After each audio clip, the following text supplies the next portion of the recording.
कृष्णा हरे हरे हरे राम राम राम हरे हरे। गोविंद बोलो हरि गोपाल बोलो, राधा रमन हरि गोविंद गोविंद बोलो हरि गोपाल बोलो।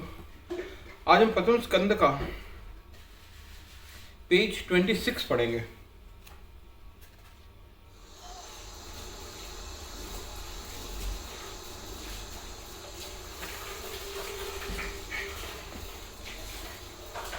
गाय अपने बछड़े से विहीन थी और पैरों पर पिटाई होने के कारण वह अत्यधिक पीड़ित तथा दुर्बल हो चुकी थी। उसकी आंखें आंसुओं से भरी थीं और वह इस व्यथित अवस्था में घूमते हुए घास ढूंढ रही थी। महाराज परीक्षित ने बादलों के सामने गरजती आवाज में तुरंत उस अपराधी को चुनौती दी। कौन हो तुम?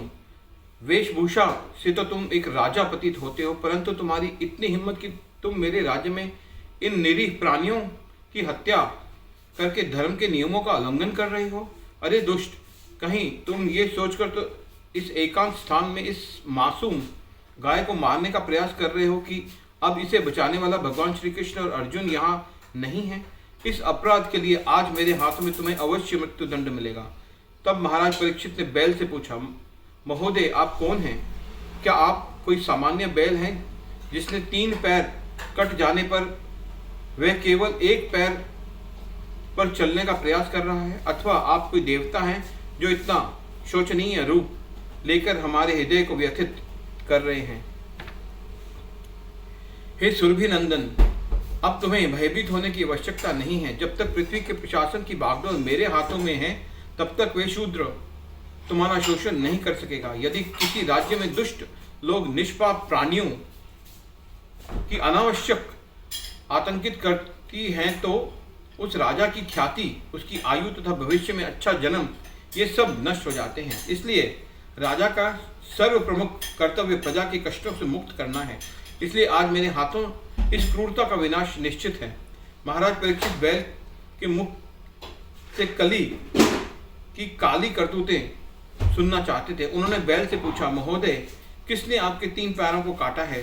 कृपया मुझे बताइए कि किसने इस जघन्य कार्य करके हमारे वंश की ख्याति को आज कलंकित किया है।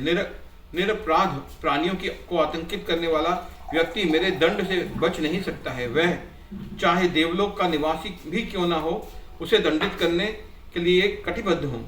धर्म ने उत्तर दिया, हे राजन, आपने वचन पांडवों के वंशज के पूरी तरह अनुरूप हैं। हे राजन, आपके वचन पांडवों के वंशज की पूरी तरह अनुरूप हैं। हे नरश्रेष्ठ, मेरे लिए आपने दुख का कारण का सही अनुमान लगाना अत्यंत कठिन है, क्योंकि हमारे दुखों का स्रोत का विषय भी विभिन्न मुनियों के विभिन्न मत हैं। भगवान का भक्त होने के कारण धर्म जानता था कि परमेश्वर की स्वीकृति के बिना कोई किसी को कष्ट नहीं दे सकता। यद्यपि उस परिस्थिति में पूरी तरह स्पष्ट था कि कली ही धर्म की पीड़ा का कारण है, परंतु फिर भी धर्म ने कली को अपनी इस दुर्दशा के एक साधन रूप में देखा। वह भली भांति परिचित था कि हमारे जीवन में आने वाले हर प्रकार के कष्ट हमारे ही पिछले पाप कर्मों का फल होते हैं। सीधे कली पर आरोप न लगाते हुए धर्म ने कहना जारी रखा, कुछ मुनियों का कहना है कि हम स्वयं अपने दुख का कारण हैं, जबकि कुछ अन्यों के अनुसार दैवी शक्तियां इसकी उत्तरदायी हैं, और कुछ का मानना है कि व्यक्ति के कर्म कारण हैं, जबकि सांसारिक भौतिकतावादियों के अनुसार समस्त प्रकार के दुखों के पीछे केवल प्रकृति का हाथ है। हे राजन, आप स्वयं अत्यंत बुद्धिमान हैं। कृपया स्थिति का अवलोकन करके आप ही इस निर्णय को लीजिए कि अपराधी कौन है। हरे कृष्णा कृष्णा।